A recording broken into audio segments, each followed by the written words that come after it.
What life lesson did you learn the hard way? We are the choices we make. I chose to try to be a friend to everybody and very quickly learned out that half these niggas don't want to be your friends. Ooh. It's true. So what was I when I chose to make these choices? A punk. And looked real goofy afterwards. Life lesson I learned the hard way. If you are going to catch a very important train, just be there early. Because no one cares when you're early. But when you're late, life-altering things occur. You thought. And it's worse because, like, I saw it. It'd be one thing if you get there and it's like, I missed the train. But no, it was pulling away. I saw my life changing before my eyes. Boom, boom, ba, boom. Songs start playing. You can say where the wind. No, Just touching it. It was more dun dun dun dun dun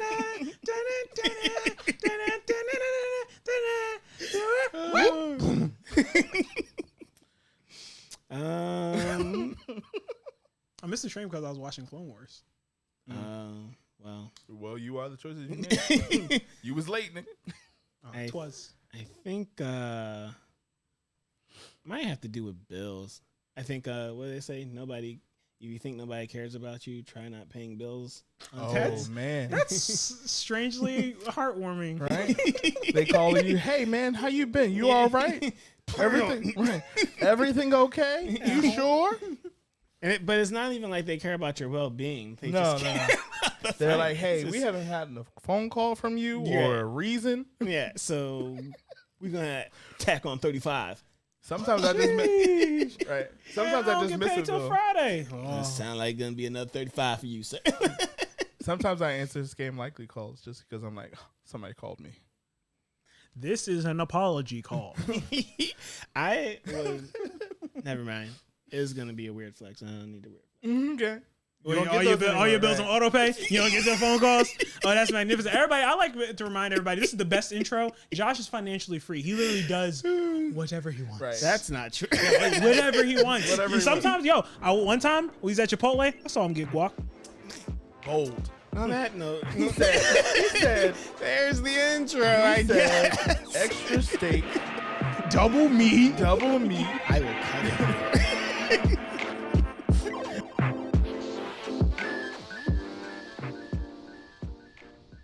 Friends and family across the multiverse, barflies of all ages. Now, they call me Ace Trainer Argent, and I'm welcoming you to another episode of BNR. Now, I am just one of your triumvirate. Now, if you look to my right, the Lord of the Shadows from the land of the rising sun, talk to the people, my man. Hey, Give it to him. Hey. Hailing from the land of Sake, Shinobi, and Samurai. The boy is Godzilla personified. No other name but this to go by. It's your boy, Jayhawk. But I'm not the only one here. Of course, there's 3 of us, and there's one more. So, to the far left, it is none other than Himself. You already know. You have a vague idea. That's right. It's Big Dan. Big Dan. Rodan. Coming at you live from the 215. Your comic book connoisseur, your Somalia sci-fi and superheroes, here to welcome you to another episode of BNR My Barflies. That's right, it's Big Dan, a.k.a. DJ Coco Melon in the house, a.k.a. DJ Conticos. I really think you can't say YouTube. that. YouTube. That is who I am to my kids, man. That's just who it is. They don't, this youngest one don't care about me at all. She just got here. So what? She don't even know who management is. No, she knows who management is. When I hold that child, she does not care for me at all. She's like, you are a delivery system. She looks at me like I'm her mom's boyfriend. So BNR stands for Booze, News, and the Review. Oh, God, help me so much. So for booze, what I have here, and please open and pour as you guys see fit. What I have here is this booze comes from Five Saints, which is a distillery located inside the historic Humane Engine No. 1 firehouse in Norristown, PA. Tonight we're having Five Saints Humane #1 Maple Bourbon Butter Pecan. And here's how they describe it. With a New England upbringing, we were inspired to create a uniquely different and fresh spin on rum with Humane #1 rum. We balanced the unique flavors of maple, bourbon, and butter pecan to create a rum that you can enjoy straight, on the rocks, or in numerous handcrafted cocktails you create. Relax, connect, enjoy, and savor quality time with Five Saints and friends as you enjoy Humane #1 rum. And I also have some Coke here. We decided to do the Coca-Cola. Coca-Cola. Oh. Not that kind of episode. Demonetized. Coca-Cola. We are not that kind of blurred bar. We have the soft drink. Big Dan, you want to go first, or you? Want You know, this tastes like breakfast. It almost tastes like when people describe alcohol as breakfast, this is what they're referring to. This is very seasonal, though. I'm getting fall vibes. You know, give me a nice little hat, some flannel. We go out to the pumpkin patch. We Also, take pictures. 40% alcohol. I would imagine so. what? I'm about to get real honest, real fast. I think this, believe it or not, I think this is great.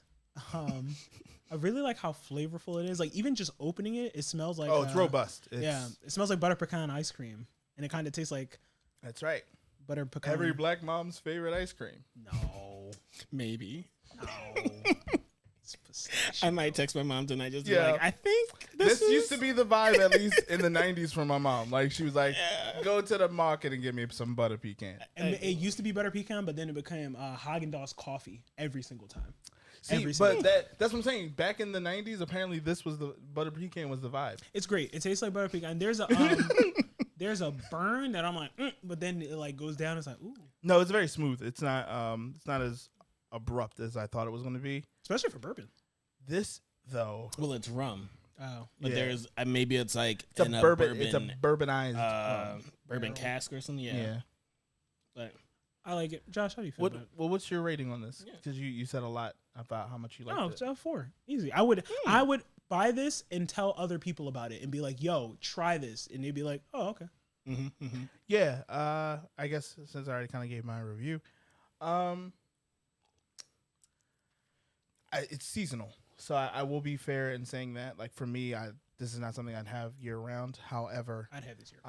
once the leaves start to turn brown and fires start to get warm, I could see me opening this. I don't think me finishing this is a reality. I would definitely be sharing that with people. Like around this would be great around the campfire. Tell a story. Yeah, this is a very grown up way to like close your night in the fall. I feel like I know you were talking about it earlier, off camera, about the point of clearing your palate and everything. And also to your point about it being ice cream, this makes me want some water. Like it is it's so sweet. And it's not like sweet like, oh, this is like Kool-Aid, this is like juice. It's just like that maple is coming through strong. I say. And yeah, I think there is that bourbon kick that you get on the way down, but because it's rum, it's still like pretty smooth, which is pretty great. And yeah, the butter pecan, I think the butter pecan and the maple are playing well with each other, kind of almost to the point where it's like, is that maple? Is that butter That's pecan? exactly what I was about like, to say. Now I'm thinking, I was like, wait, where is it? yeah, like where is it? But like when you say like butter pecan ice cream, like yeah, that is what it tastes like. This is literally like when people say like, oh, we have alcoholic ice cream. This is what That's I what I would imagine think what of, it yeah. tastes like. It usually doesn't taste like this, but like this is like what I would want my like alcoholic ice cream to taste like. I think that's a very nice way of putting it for me, because off the first taste, I was like, okay, fine, it's here. But I'll give it a 3. It's mid for me. Where are you getting the seasonal thing? I can drink this any time of the year. Well, that's because you might be a fall person in general. That might be true. I feel like you're. Oh, I'm sorry. No, I just feel like he's a fall person in general. Like Yeah, he likes to see things fall off trees. I like fall. And Pokemon releases often happen in fall. Jeez. So for me, You're right. I think I would give this a 3.5. Okay. All right. Yeah. It's definitely, it's not horrible. I don't disagree with your 4. It's a terrible opening statement. No, it's just like, because I just want to be like, I don't disagree with your 4. I just don't know if it's a 4 for me, right? Obviously, it's a 3.5. I like it though. I am gonna try it with the Coke just to see what happens. Coca-Cola. But yeah, 3.5 for me. This is good. This is fun. Help us I enjoy it. with the Coke. All right, who got some news?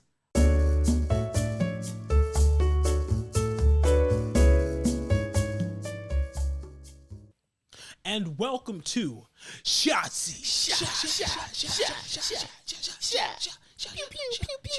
So the breakdown is one of the members of the Blur Bar asks other questions of other members of the Blur Bar, and if you get it wrong, gotta take a shot. Yeah, If you get it right, you have the option to take a shot. And who doesn't love options? Options are great. Speaking of options, Big Dan. Okay. Well, I'm in the shot seat, by the way. Joshua's in this one. J-Hoka. All right. Exactly. So, question number 1. All right. Try to keep it simple here. Simple A and common term used among anime watchers is the big 3. Which one of these animes is undisputedly one of the 3 giants? A. Pokemon. B. Fairy Tail. C. Death Note. D. One Piece. D, One Piece. That's a mad subjective question, buddy. Yeah. That's mad subjective. I was like, oh, you wildin'. I said commonly. Yeah, for our age group. I said it's common. Like Seven's age group, they're going to say Attack on Titan. They'd be wrong. And So- Rue's age group is going to be a thing we ain't even heard yet. She knows better. And back to our regularly scheduled program.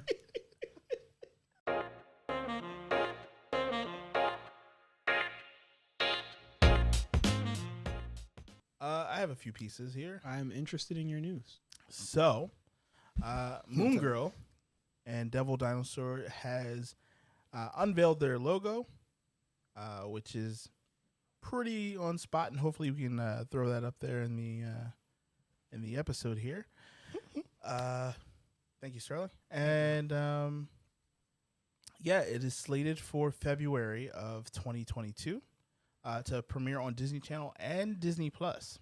So, Is this going to be animated or live likely animated because she Right. is a 12-year-old girl action? And it's a dinosaur. and it's a dinosaur and Budget. budget. And budget. So it's supposed to be Bottom line it budget. is saying here it's an animated series. So I'm excited on a personal level just because I call my goddaughter Moon Girl.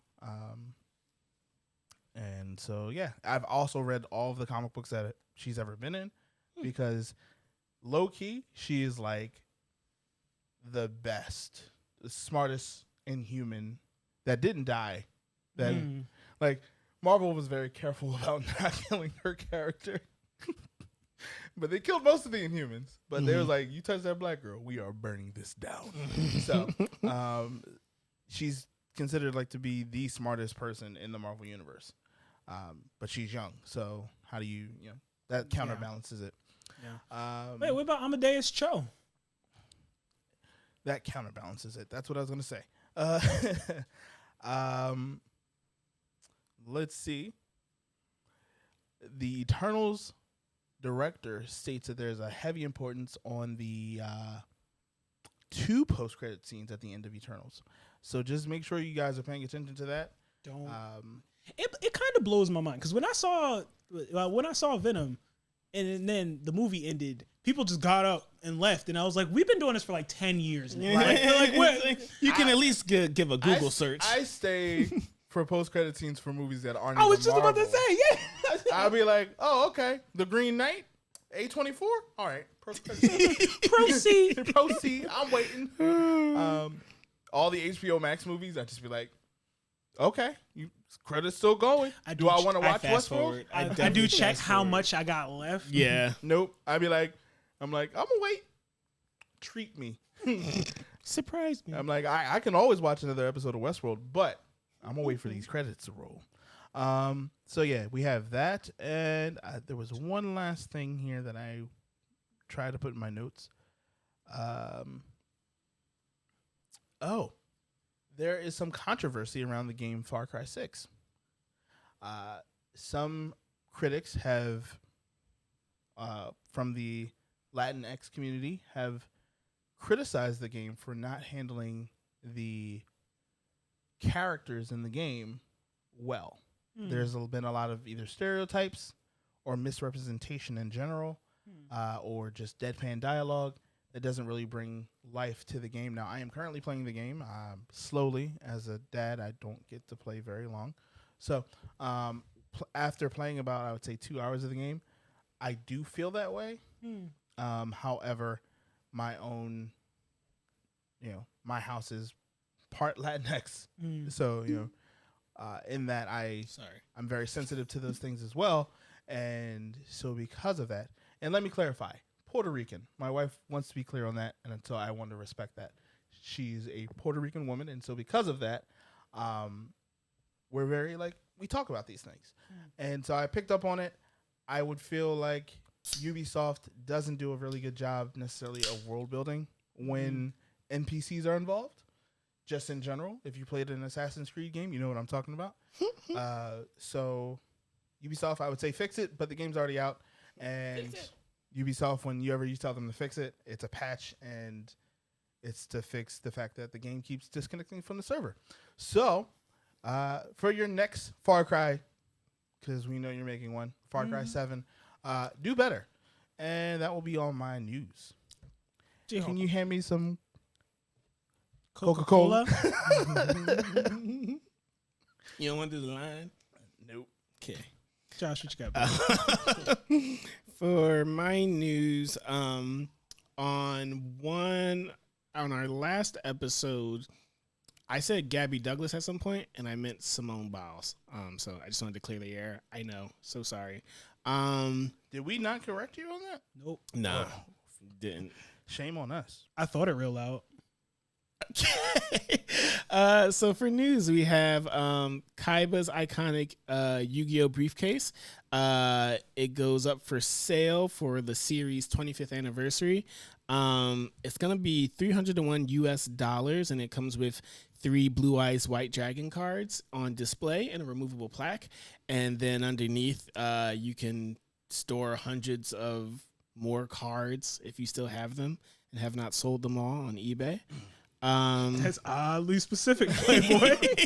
You don't find that suspicious? You don't find that suspicious? There is a new Gundam statue going up in Japan next to the Fukuoka shopping mall. It's going to get a new Gundam statue, and that's NU. And let's see, that is the RX-93 FFV Gundam, but the V is the Greek symbol, pronounced new, which is a brand new Gundam based on the design of Amuro Ray's RX-93 new Gundam that was featured in Mobile Suit Gundam, Char's Counterattack. So that's really cool. And then finally, Legend of the Galactic Heroes Season 3 takes off in March. This is based on the novel series by Yoshiki Tanaka, which is, I want to say, DA New These.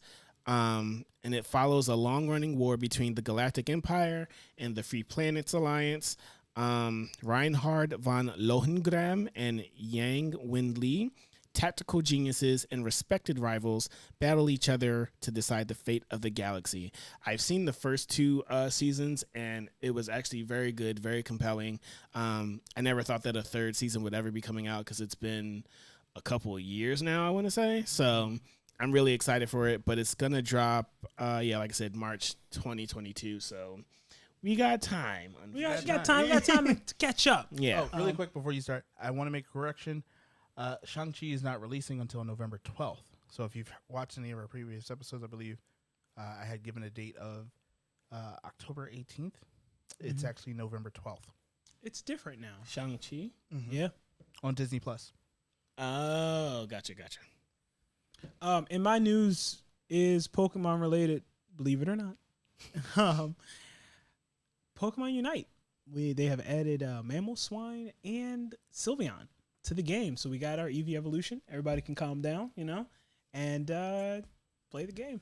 That's what we got. If you want, you don't have to. Oh, it's now released on mobile also as well. So Mamoswine. I remember. That's my boy. I know. That's what I look like when I boy. get out of the shower. What are we reviewing?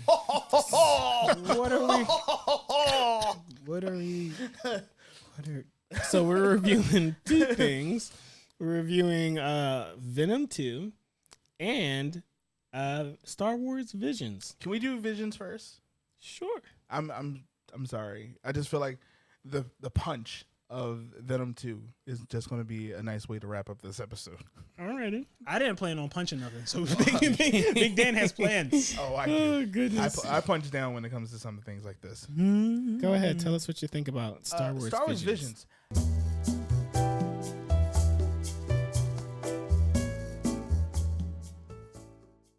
And welcome back to Shot Seat. Shot seat.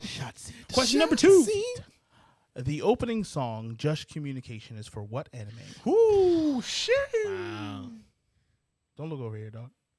I can't see your screen. I just want you to know, don't look over here. Okay. Yeah, you go on JoJo's it and look at the reflection of the must be the work of an enemy stand. This one is not multiple choice. Oh, that's rude.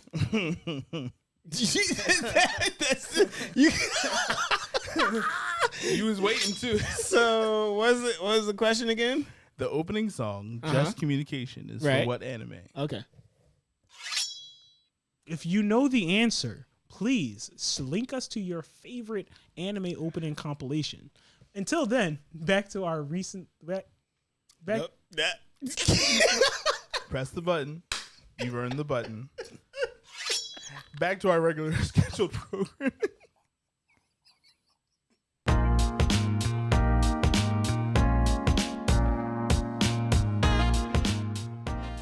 So, as probably the least avid anime watcher here, although in most circles I think I'd still be considered like intermediate.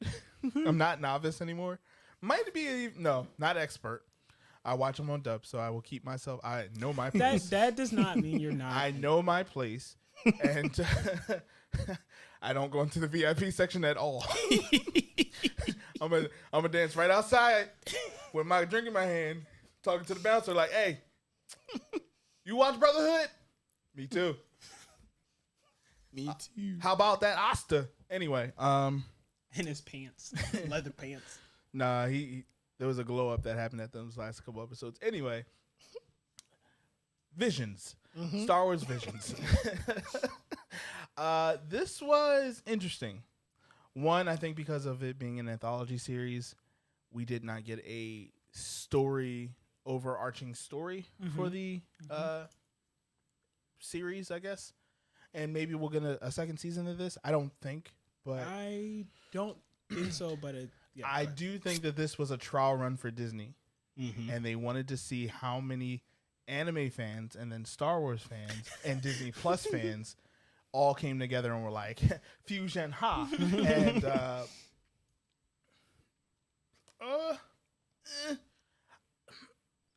some of the studios did a really good job of understanding Star Wars and not mishandling it. And then some of the studios did really good at being anime with a little Star Wars sprinkled in there. I would agree. There were some that just didn't connect for me at all. And that was just, I think because I'm more of the sommelier of sci-fi and superheroes, the sci-fi part of me was just kind of like, okay. Good for you. I will list a few of my favorites. What was it? What is the Rhapsody one? What's the full title of that? Tatooine Rhapsody. Tatooine Rhapsody. I low-key loved that anime. I think that was the second episode. That was the second episode. Too. That was interestingly fun. I didn't love the design of like the chibi style almost. But if you wanted to make an anime for kids through Star Wars, that's the way to go. I would agree. Because it was like it still had elements of violence, but not enough to where like parents would have to be like, don't look at that. So Restricted. I had fun with that because I feel like if I was a kid watching that, it was cool. It was interesting. And it wasn't the 3D animation that they've been doing with all their other shows like Rebels and Clone Wars and all that. So I feel like if you want Disney, if you're listening and you want to make a kid show anime style, you tried it and it was okay. I think the Elder episode was good. Wild. That was an interesting one to watch. And then is it The Last Jedi? It wasn't The Ninth Jedi. The Ninth Jedi. Thank you. Ninth Jedi. Sorry, I've had this. The Ninth Jedi was dope. And then the duel, that was technically the inaugural episode. That was the first one. It was okay. It lost me in the first 10 minutes. It took me a little while to get around to the animation, appreciate it. Because even as an anime watcher, I'm not always a fan of CGI. And I was like, y'all doing it too much. Doing it too much. Okay, I guess there's no change in this course of direction. So, the rest of them, I can take it or leave it. I think Disney was testing us and testing their audience to see how this would play out. And I would say overall, for the amount of episodes, I'd give it a 2.7. Wow, I'm thoroughly surprised. So I would say just because there was no connecting story, and a lot of Star Wars fans often expect that weaving of at least droplets of the communication of we saw Boba Fett in the Tatooine Rhapsody, and you're like, okay, Little Fett. they're making it Little Fett.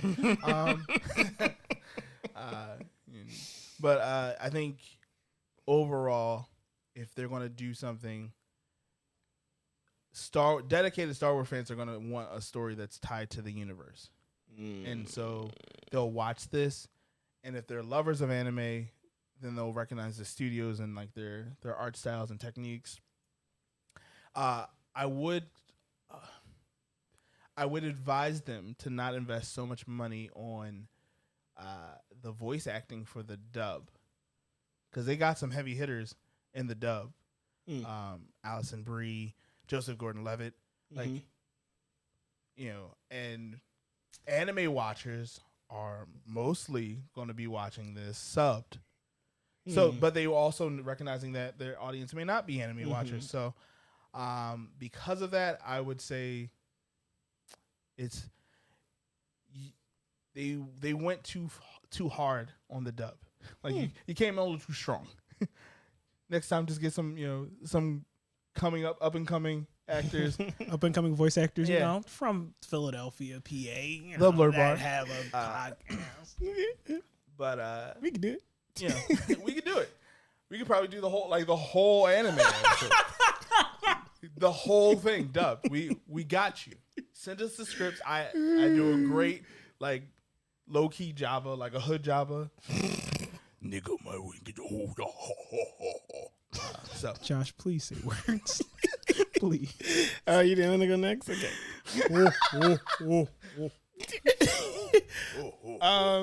So I agree. I was talking to a friend of mine, and they actually also presented the point of it would have been cool for it to have an overarching theme or story and just have the different studios present their art style or whatever and see where that goes and what that does. I think that would have been cool. A different take. Yes.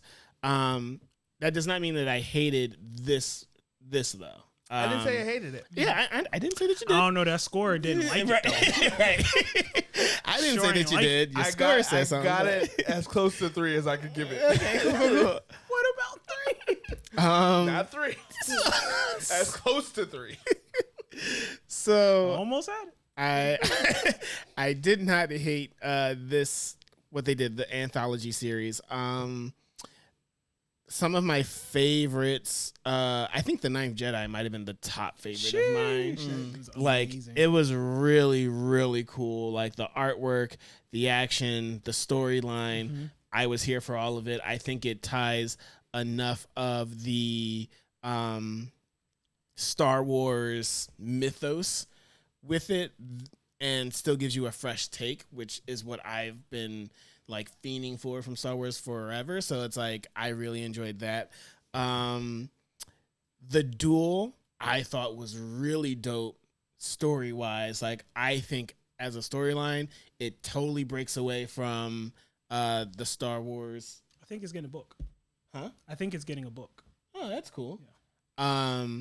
Yeah, it totally broke away from what I would say what I know of Star Wars, and it's just like we're following this dude. He seems like really tough, and he's not a Sith, but he has like everything. I was intrigued with that story. I was intrigued with the Ninth Jedi. The Village Bride, that would be an anime that like if I'm waiting for new episodes of my other favorite anime to come out, like I'd probably watch that and catch up on it, let that build a little. The last like 2 minutes was cool, if that. Like I don't know, it was alright. The Elder was cool because I thought that also had Star Wars elements to it, where it's like there's a master and a Padawan, but we're following a different set and like we're seeing their adventures. I thought that was like really cool. And then Akakiri, which is the last episode, I thought the storyline was very intriguing. I did not bang with that art style. Yo, that art? I did not bang with that art style at all. Whose choice of character design was okay? Oh man, I was like, oh, like, okay, not for me. Not for me. That might be the reason why I lost the whole like half point for me. Could be. Akakiri was rough, but like to see that play out the way it did, I was like, oh, if this is like a pilot episode, I'm invested into seeing where this goes from here. Mm-hmm. I thought that's a very interesting. Like we're literally at the point of decision, and then it's like, how does this affect him in the future? Like I thought that was a really cool thing. I also agree that this could have been like a huge tester of sorts, audience test of like, do you guys like this or no? It's like, if I'm bugging, tell me I'm bugging. Right. But you subscribe Disney Plus, right?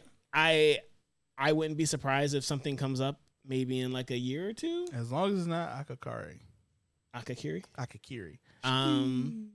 But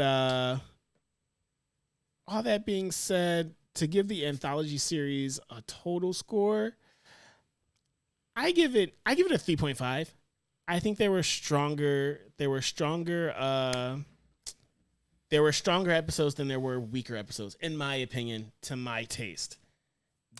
I wasn't going to stomp on your number. You sounded very like aggressive, like before you jump in to my taste. No, I was fine. It's an acceptable I'm not thing. saying anything about this. It felt really aggressive over here. The heat. Let me go ahead and sit under the fan. I think you need to. Maybe I was just projecting. Maybe. Need some water? So, Star Wars Visions. I felt attacked is what I did. No. So, there is Star Wars, which I love, and anime, which I love. I really enjoyed the series. I actually disagree with, I think I would want a connected story. I liked seeing what's out there. I liked seeing the different civilizations. I liked seeing other iterations of what people believe the Force to be. Mm-hmm. I think that, and even the pacing of the episodes was amazing, because you had episode 3, right, was the twins, Studio Trigger being as shiny as they possibly can be, followed by the Village Bride, which was this calmer, beautiful look into a Jedi being the outsider. You could even say that the Jedi wasn't even the main character, to have that cool climax at the end. But I think really showing how other civilizations view the Force was really cool to me. I liked, I don't think there was any episode I didn't really care for. I think I like Tatooine Rhapsody with being the most different. Tatooine Rhapsody and Toby in TOB1 being the most different out of all of them. Tatooine Rhapsody was really cool to see. It's like a story involving a Jedi that has nothing to do with the Force, which I love that. It's a different path in life. And TOB1 was just fascinating, like to think about, like, hey, this droid can use the Force because of some reason. Like I was super intrigued. Like if that was could the he pilot use the Force? Yes. I just saw him use a lightsaber. Okay, sure. Your name is Toby. Oh no. I guess I have to have different opinions now. No, I literally I thought he could just. I know he wanted to be a Jedi, and I know he could use a lightsaber. I personally did not see him as Force sensitive, but So, that's just me. The connection that I made, which is erroneous, and I thank you for calling it out, is that like if any living thing is using a lightsaber, they're also using the Force, or else they'll just hurt themselves. Yes, for the no. for the most part, unless But they wasn't he powered by the Kaiba crystal? Yeah. Yes. So that's where I was erroneous. You're right. He was just using the lightsaber. But Kyber crystals are considered to be Force sensitive as well. Yes, that's true.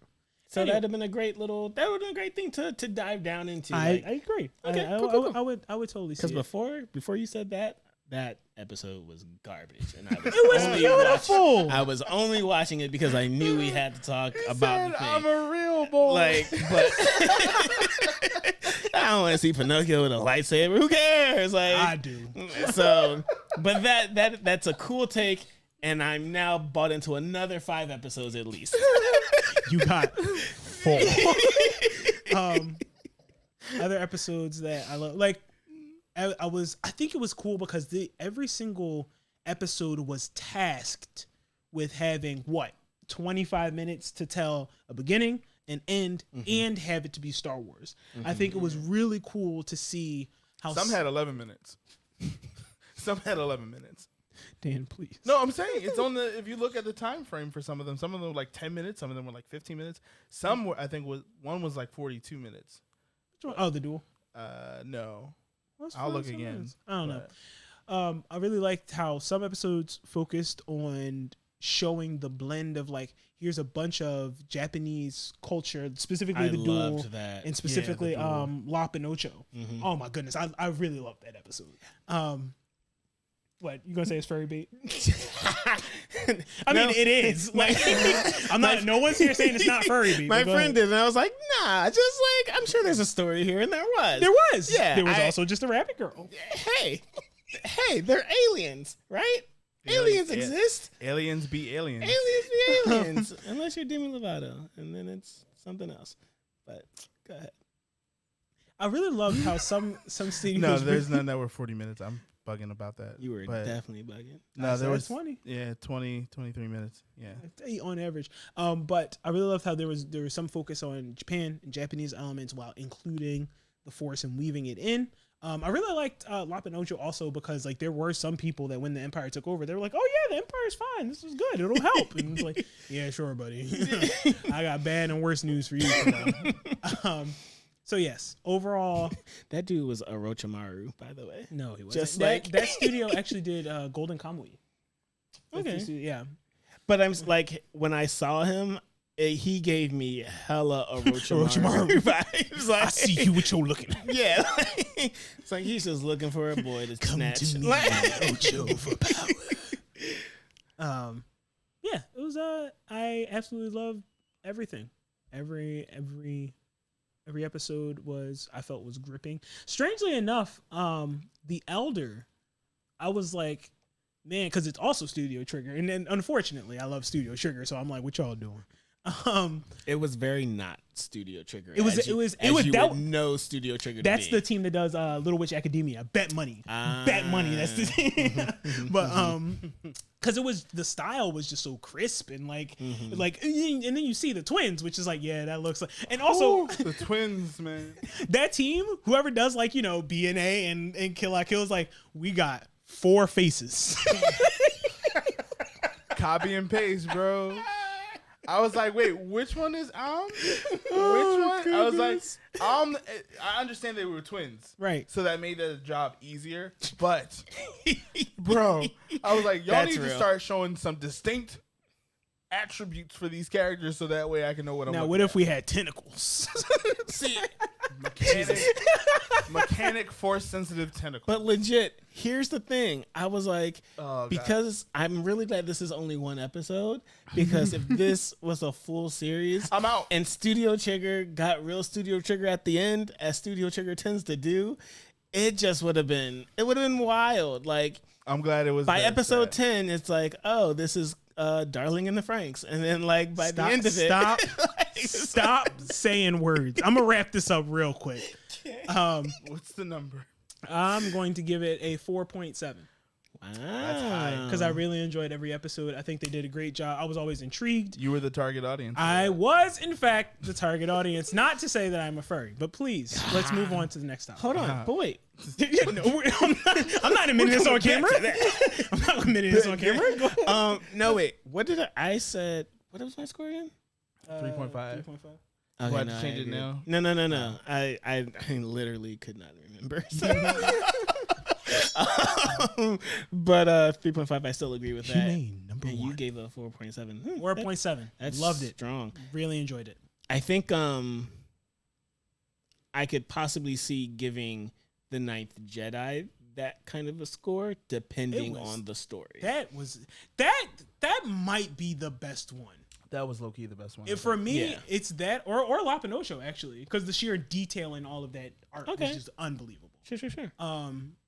Because that was just unbelievable from start to finish. Yeah, like, start to finish, it was very like. and then it had I'm the here for it. intrigue. It was like, oh, who's this dude? And Yeah. whatever. And then he turned out to be like a good guy, and then all All turn of it. was unbelievable. Yeah. Yeah, that was good. That was really good. It was a very solid Star Wars episode on top of being a solid anime episode. That's where it is. There it And is. and then it made me count all the people that were still Jedi at that time when the Empire was taken over. And I was like, is it not Jedi? And I don't know because Ahsoka doesn't count. Anyway, what else are we reviewing? Big Dan. We're gonna move.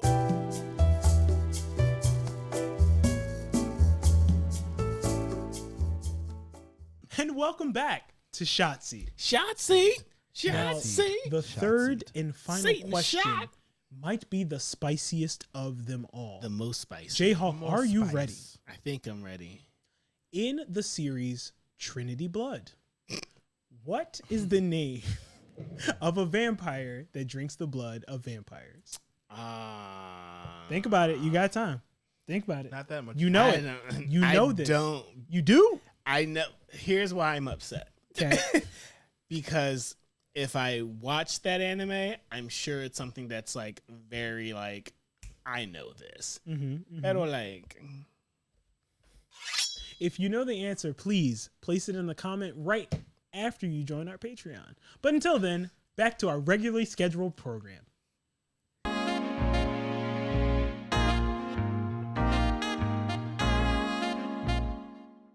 Over to the carnage that was that movie.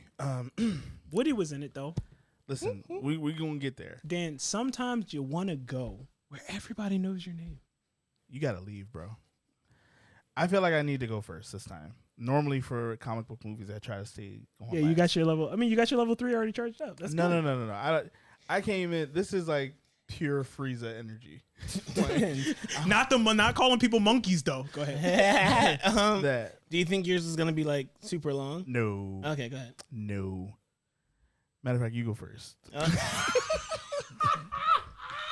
You What made you me got to say? You made me think about it, bro. You shouldn't have made me think about it. It could have been short. I just Cheating. wanted to, You chose this. just wanted to, Cheaty, what muffin do you want?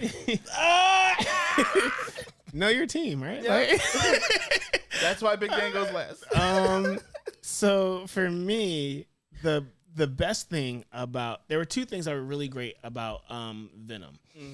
First thing being Venom, let there be carnage, right? Yes. Let Yes. There Be Carnage 2021. two things that I enjoyed about Venom 2. First thing being the character Venom. I thought he was the funniest person. I thought he was the best person to listen to. Everybody else was kind of just there to support Venom. I felt like Venom was the main character. Like, I'm sure he like is the main character, but like on some degree, It's in the name. but like on some degree, I feel like Tom Hardy, right? That's his Eddie name? Brock. Eddie Brock. I felt like he should have been the main character because it's him and Venom, but like whatever. For me, Venom was hilarious, and so I enjoyed him whenever he was on screen. Second thing that I really enjoyed about Venom 2 was that everything that it set up, like everything that it alluded to with like the I feel like they alluded to mutants in here with Shriek, I believe her name was. Yes. Though I will say, and I didn't look it up, but like I didn't get the cop having blue eyes spoiler alert. That is Toxin. Huh. The strongest, Carnage's offspring. Because like, I kept seeing his name when they were like P. Mulligan. I was like, I guess that's really important. Yeah. I'm sorry, I'm gonna get to mine. Go ahead. No, okay. But how it'll make sense. It'll make sense. It'll make sense. You're gonna go and you're gonna tell me? They'll explain it away. They'll explain it in some way, somehow. Okay. I don't like that though.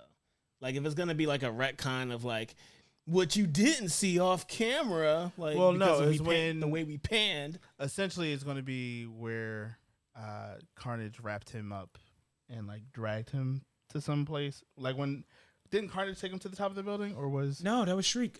He went up there. Carnage captured him, right? It's sure. Let's go back and watch. We'll be right back after these messages. No, but Shriek went and I think Shriek was the one that dragged him up to the top. Maybe I don't remember. Shoot him off the. Anywho, yeah.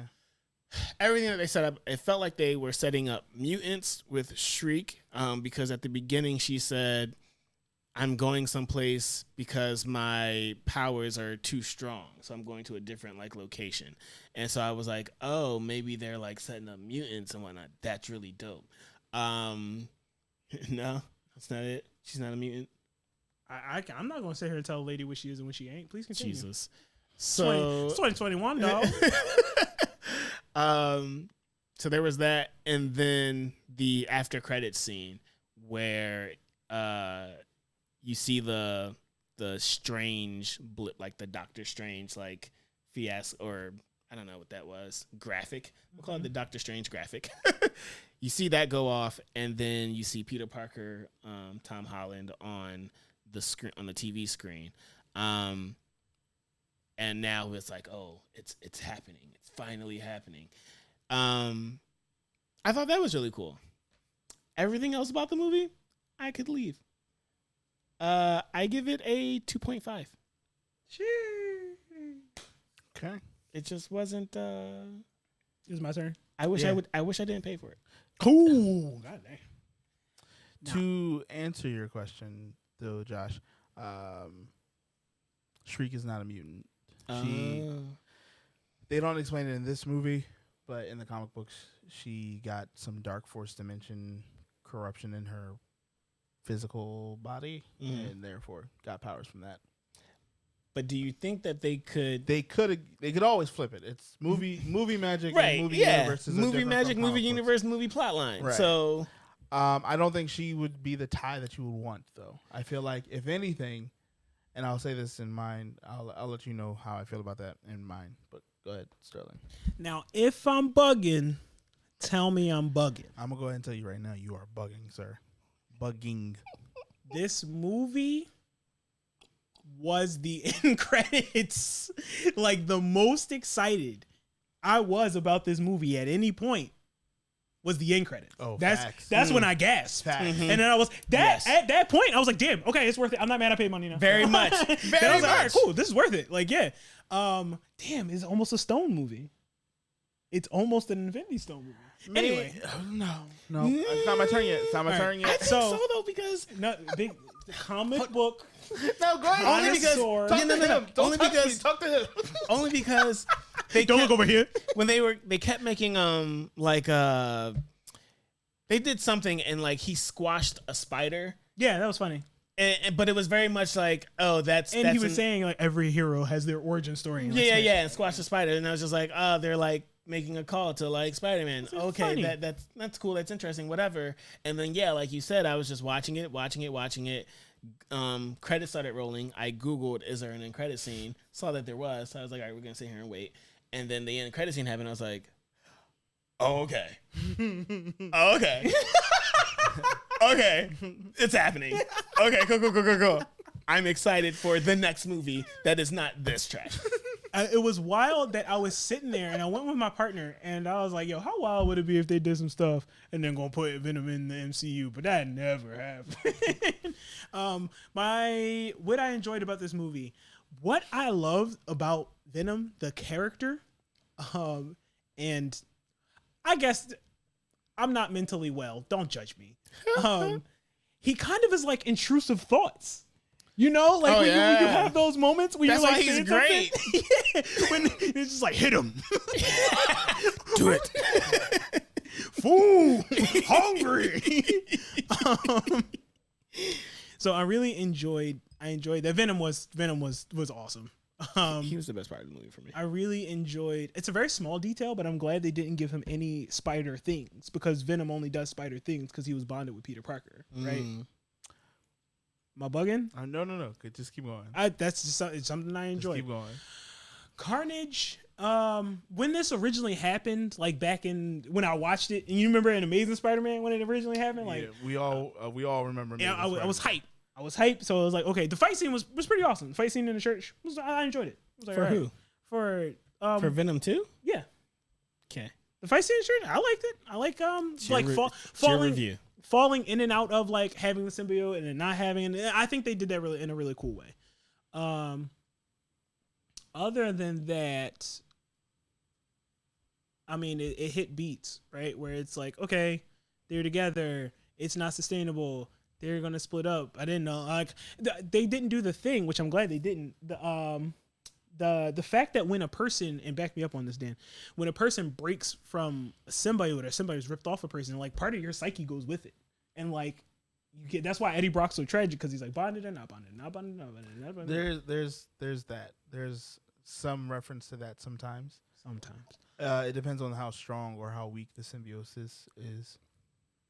So. I think I don't know, man. Well, I feel like how they painted their symbiotic relationship as opposed to Carnage's symbiotic relationship, he should have felt some shit being apart from Venom because they gave him the whole like Deku, like you are like your greatness and like it's gonna be great, and now you lost your power. Like that would break Deku. He could have been broken. I have. Okay. All in all, I'm gonna wrap this up because I know I'm a very simple man, and Big Dan got big plans. Okay, over here because he's doing what he can when he can because he's Big Dan with the plan. All right. You need to leave. I do. I'm gonna give this a strong 2.5. Okay. I don't care that this movie exists. I was fine with it. It did not move me. Plus, it had a hard act to follow because I really liked Venom. Like, and then so it's like Venom 1. So it was like, okay, what are they going to do with this? And so it was fine. It was fine. I kept being upset at the cop because I'm like, man, you're really invested. I'm like, why is this character like really? And then when I looked at it, I was like, oh, okay, toxic. But go ahead. I'm sorry. Go ahead. No, you're fine. Yep, I'm ready, I guess. You ready? Yeah. You ready? Ready as I'll ever You be. sure? Press the button. You want to roll your shoulders a Press little bit? the button. I'm so tense about this movie because that's how tense I was in the theaters. On top of the fact that like you ever go to the movie theaters and like the entire experience just be rough? Did they not have pretzel bites? No. We ordered our food online to arrive at a specific time prior to the movie starting. Lights go dim. Still ain't got no food. Hold up now. Right. Everybody else enjoying their meals. We went to like one of those like movie tavern things, and so everybody else just enjoying their meal. I'm like 20 minutes into the movie. Hey you, fam. Hey you. Manager's like, what's going on?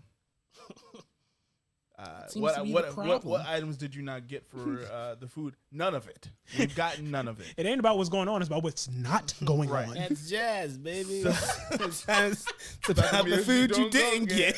So, mind you, 20 minutes of the movie have been going on this entire time. I'm not excited at all. I'm not a happy camper. The first 20 minutes, I was just like, okay. And you couldn't tell if it was the movie or hunger? It looks like it was a composite of both. I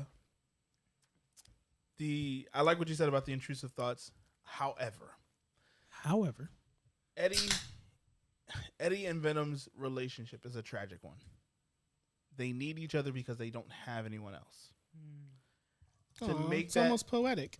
Yes. What about Flash Thompson? So Eddie and Venom need each other. Whenever Venom has went to anyone else, unless the Venom has respect for that person, they don't last very long in a symbiotic relationship. What about Scorpion? Bro, let me finish. You're about to go, yo. But no, it's because Venom was like pretty much told to kick rocks off his planet and was sent to Earth, found Spider-Man. Spider-Man was a good match. However, Spider-Man was so good, like intrinsically as a person, that he was just like, you don't make me better. And so, Venom was like, it was the one that got away from him. And then Eddie comes along. He's the rebound. And, that works. It works in a very, like, negative way. Like, everything toxic about each of their characteristics kind of, like, plays into that. And then they come to an understanding about each other and themselves. And so that's what makes Venom an effective character. Sometimes a hero, sometimes a villain, but most of the time just, like, out for himself. Then we watched this movie. The first Venom, I loved how they were developing the relationship between the two. Because Eddie was like, yeah, no, I don't really like you eating people. However, you need to survive. We get to this movie and Eddie's very much like, foot down. No, bro. Don't eat chickens people. And chocolate. That's all you get. So he starts treating him very abusively. And then but they're still doing this comedy shtick. And I was like, I would have liked to have. The concept of Venom to me has always been a self-love one, right? Like, if you love yourself, you'll treat yourself right. And so when they say we are Venom, it's, a symbiotic relationship, but they're technically one entity. So because of that abuse to Venom, he's technically abusing himself, right? And just went way meta. I don't even know if Sony wanted to go that far. No, they did. They did. Because Venom then goes into like the club and talks about self-wealth and like self-awareness and like loving self, and it's in San Francisco, so even then it's like it's a pertinent fact about that and all that, and so what I was just gonna say shout out to Lil Sims. I was happy to see Lil Sims. Yeah. The rest of the story, you're waiting for Carnage to show up, and I think they waited a hair too long for the reveal. The relationship between Eddie Brock and Cletus Cassidy was like not a deep one, and I was like, "Where's this setup coming from?" I was like, "Do I need to rewatch the first movie?" Because yes, yeah, and so I just had to check. No, I get it. Consent. That setup was. But wait, so did I have to rewatch the first movie? There's a post-credit scene in the first Venom that like ties to it. Right. I think I saw that. But like it doesn't delve into How their close relationship. Of the relationship Yeah. they had. It's right. So that was like, Andy Serkis is one of my favorite actors of all time. He's even been a great director for like Planet of the Apes. You failed here, buddy. Who was he Venom? No, he was the director for Let There Be Carnage. Huh. Right? Tom Hardy wrote the screenplay with another person. I forget their name. Oh, was this like a passion project for them? That's what I'm starting to. And then that's what it Sony felt was like, sure, guys. If you put all this work in, why not? We'll put it on the fridge. Then Marvel was like, hey, we'll give you this much if you right. Yeah, I think the fault of this Get movie up off was that. name dropping Carnage. You could have picked almost any other symbiote. Carnage. Here's the reason why. A fight between Venom and Carnage wins. Every time. 100% of the time. Yeah. To that point. Venom saw him and said, "No, he's a red one. We out." And I was then, like, no, for me, as someone who is not comic book connoisseur, right. and I didn't feel like Googling it, he said, "That's a red one." Nah. And like I would have in that moment, enjoyed and appreciated some movie exposition as to why explanation as to why comic that's books. thing. There's not really an answer because Carnage is he's technically Venom, right? Tied to the psyche of Cletus Cassidy. That's hence the reason why he shapeshifts better, because Cletus Cassidy is a improviser and a murderer. So that's why all of his blades and claws and saws and all that stuff is a personification of Cletus Cassidy. They are also perfectly symbiotic with each other. They are naturally evil. They are evil incarnate. So much so that they have made Carnage in multiple iterations a demigod or a harbinger of evil, because he is just that intrinsically evil. They have blown up Cletus Cassidy's body, but because his psyche was so strong, it now lives in the symbiote of Carnage. So Carnage manifests as both parties and can even shapeshift into Cletus Cassidy because that's how connected they are. You failed, Sony. So when they were like, "Oh, they haven't achieved perfect symbiote," I was like, "No, you will not do this with it." I bet you said that in the theater, didn't Bro, I was so sick. So that's interesting, because then they don't even touch on that the symbiosis of it all is like based on the psyche of the person. Yes. Which is something that once again would have been really cool, even if it's like within the first 10 minutes of Venom 1, or like, because I don't know, it'd be strange to do it in Venom 2, like out of nowhere. But like, well, no, they talk about he's achieved perfect symbiosis. That was it. But that's what I'm saying. Like, they don't delve into it, and I feel like, and here's another thing I wanted to say. I'm sorry. No, there's something about that Marvel magic of like, even if it's Spider-Man, and like Sony's like, we'll share Spider-Man, and Disney's like, yeah, okay, okay, right, you're gonna do this. There's something about that Disney Marvel sprinkling of, I don't know what it is, but like that Marvel budget? magic, that budget. But I feel like it's even more than that. It's even like the storytelling, the fact that Disney and Marvel Studios knows that, like, hey, we are doing the long haul on this. Like, this is what we're setting up. Like, that would have been, you can spare the 10 minutes of an explanation of like, this is how symbiosis works and how symbiotes work, because you know, in the 5th movie from now, it's nonstop. You're not going to have the time for that break. So I got you. Yeah. No, we here with that. And so that was another thing that really like with me. I was like, there's definitely something about the injection of the Marvel machine that Sony by itself just doesn't have. I'm sorry, go. No, you're fine. So, I am also legally obligated to give my wife's review for this movie, because we chose to have date night and see this movie. Obviously, because we had to review it, and so my wife was like, "This is also our first date since the birth of our second daughter." So, no, yeah. So, few things were said by my wife, so I will give them to you verbatim. She said Looney Tunes. No. She said Tasmanian Devil. Also no. And The Mask. I cannot stress enough. No. I see where she's coming from. So if you look back at the prison scene, because y'all failed with the rating, I just want y'all to let y'all know right now. What camera is this? This, you right here? Y'all failed with the rating. Carnage is a rated R character, hands down. Unless you're giving us animated Spider-Man vibes from the 1990s, Spider-Man, right. Even then, that Carnage was more violent than this one. It's true.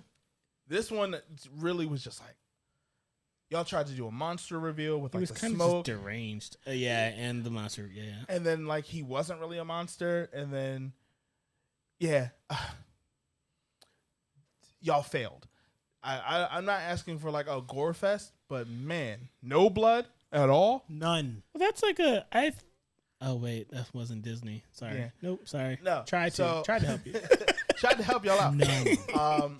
None. That being said, the CGI was bad. Like once the fight scene started to happen and there was like action sequences, it got cartoony real fast. What do you mean by see? Because here's what I ask. Because you'll often say like the CGI was bad, and I am not a fan of CGI. Right. But it's like when I saw Carnage, Time and place. There's a time and place for everything, right? So I will give you an example of good CGI work. If you look back at Spider-Man 2 and even the beginning of Spider-Man 3, not the end, the beginning. The way to do dark characters or darkly shaded characters is to do CGI in the darker environments. Mhm. If you do it like a CGI character in daylight and there's not smoke to contrast it, it just sits there. It looks very like Out of disconnected place. from the scene. And I am someone who's working on being an editor and like videography and all that stuff, and so I do pay attention a little bit closer. And because of that, like you can see where it disconnects. Like at one point, Carnage was like a grayish pale, like maroon, and then the next time he was red, but that was because there was fire in the scene. Then he was orange. Don't know how that happened. And it was just like, all right, come back. Did y'all have like 5 people working on this and not exchange notes? That's fine.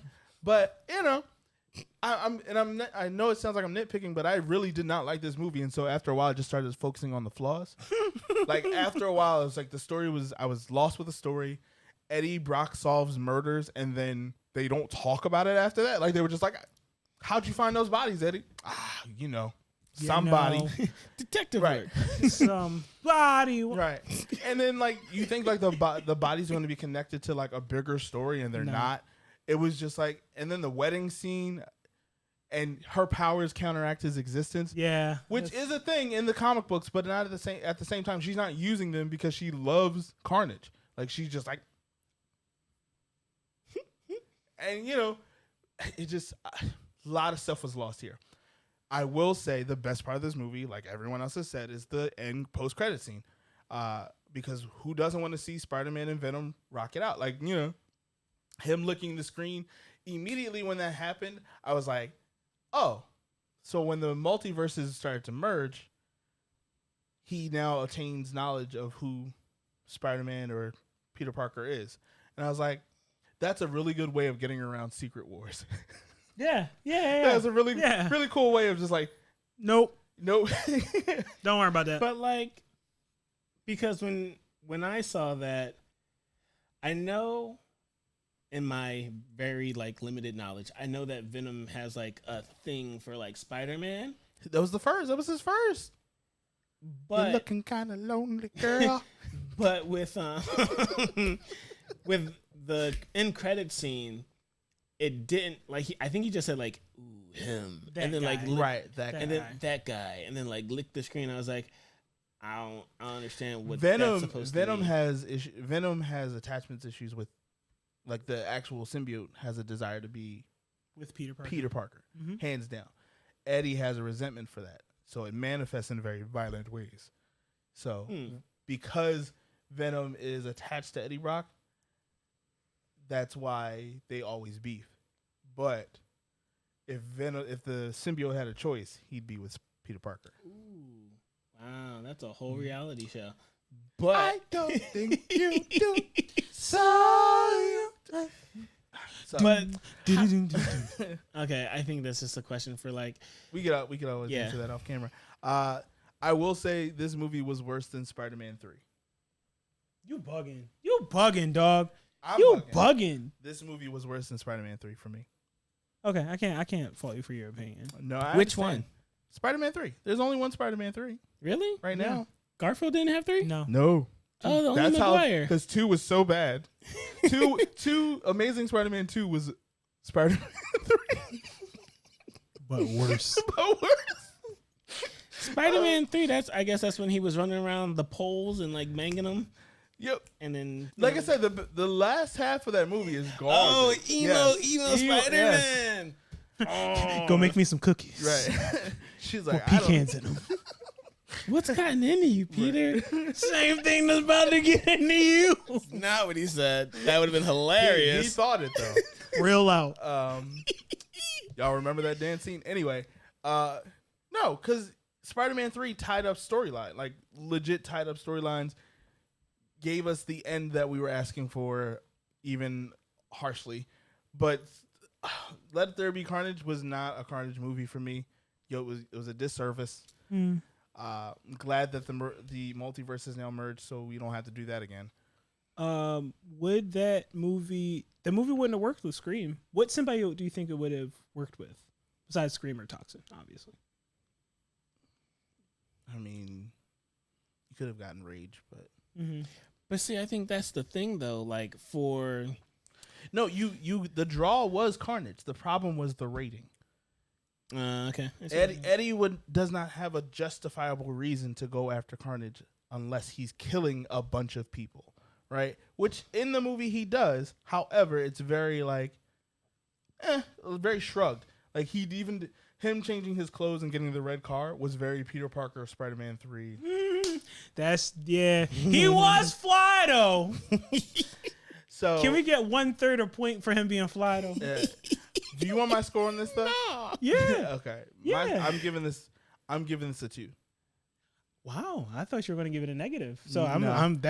I'm giving it a 2 because it was a movie that got made, and the post credit scene. Helped. You're giving the post credit scene a 2. The post credit scene saved this from being like a 1.5 for me.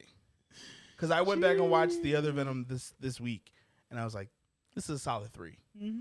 This is a solid 3 movie, and I would have loved to have seen more of what they were going to do with the direction that they were going in at the end of the first one, and wasn't the same movie.